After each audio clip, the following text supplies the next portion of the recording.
Santo André Dunlac, e companheiros mártires. Origens. Memória dos santos André Dunlac, presbítero e companheiros mártires. Numa celebração comum se veneram os 117 missionários que sofreram o martírio no Tonkin, Anon, e Cochinchina, regiões da Ásia, do atual Vietnã.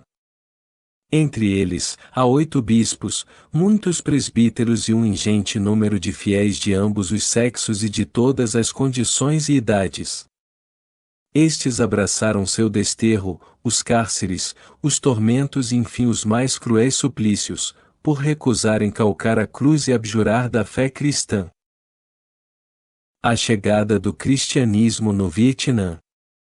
O cristianismo chegou ao Vietnã no início do século XVI por obra do padre Alexandre Rhodes, jesuíta francês, considerado apóstolo da jovem Igreja Asiática, ainda dividida em 3 regiões: Tonkin, Annam e Cochinchina. Em 1645, foi expulso do país. Desde então, ao longo dos séculos, a situação dos cristãos tornou-se cada vez mais difícil, por causa das sucessivas ondas de perseguições, que se alternavam com breves períodos de paz. A vida do Santo André Dunlac. Santo André Dunlac Tran Dun nasceu em Bac Ninh, em 1795, no seio de uma família tão pobre, que para garantir a sobrevivência do filho, foi obrigada a confiá-lo aos cuidados de um catequista católico. Por isso, foi educado na fé e batizado com o nome de André.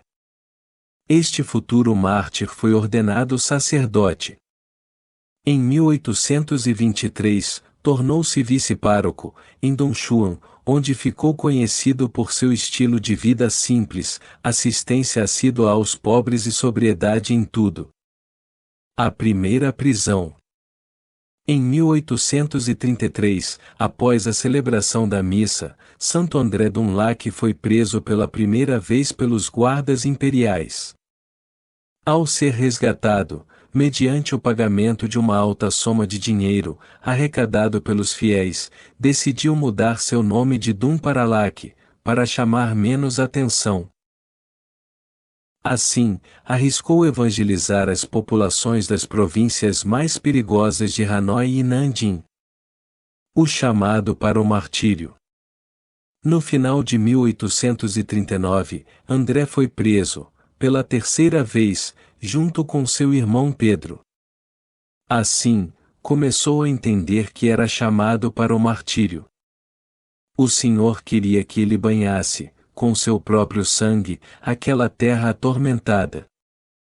Por isso, pediu ao bispo para não pagar por sua libertação. Páscoa. Durante a sua transferência para a prisão de Hanoi, muitos fiéis se reuniram e choravam, mas ele encorajava a todos, recomendando que continuassem a viver segundo os ensinamentos da Igreja. Na nova prisão, os 2 irmãos sacerdotes foram obrigados a retratar-se e pisar na cruz. Como resposta, ajoelharam-se e a beijaram.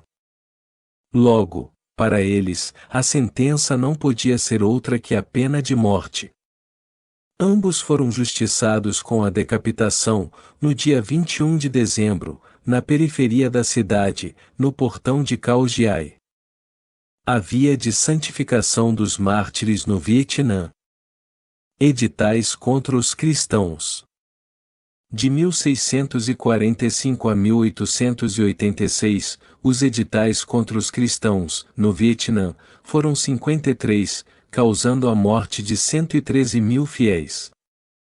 Diante da firmeza da sua fé, a monarquia vietnamita determinou a sua dispersão e confisco dos bens. Grupos beatificados. O primeiro grupo de 64 mártires foi beatificado por Leão XIII, em 1900. Depois, Pio X beatificou outros 3 grupos, entre os quais alguns dominicanos, 2 em 1906 e o outro em 1909. Por fim, Pio XII beatificou o quinto grupo em 1951. Com um decreto, datado de 1986, a Igreja reuniu todos estes grupos distintos em um único, composto de 117 mártires, entre sacerdotes, religiosos e leigos, que foram canonizados por São João Paulo II, em 1990. O líder do grupo, André Dunlac. O líder deste grande grupo foi Santo André Dunlac, que provavelmente era o mais conhecido. Entre os 117 mártires, 96 eram de nacionalidade vietnamita, 11 espanhóis da Ordem dos Pregadores e 10 franceses da Sociedade de Missões Estrangeiras de Paris. A comemoração de hoje nos faz refletir sobre a união em favor da fé. A data. Essa data demonstra a grande força da união comunitária em favor da fé. O exemplo dos primeiros mártires estimulou os conseguintes a fazerem o mesmo, entregando suas vidas em oferta de oblação, em testemunho de fidelidade a Jesus até a morte. Isso marca o trabalho catequético e a experiência religiosa desse grupo que não se preocupou com aquilo que passa, mas preferiu abraçar as coisas que não passam. Nota-se, então, até que ponto pode chegar uma comunidade de fé reunida em torno ao amor a Jesus, ela é capaz do martírio. Minha oração. Nossos companheiros mártires, rogamos a vossa fortaleza nos momentos mais intensos de tentação e apostasia da fé. Pedimos que nos preparem nesta vida para as moradas eternas onde viveremos felizes para sempre junto a Jesus. Amém. Santo André Dunlac e companheiros mártires, rogai por nós.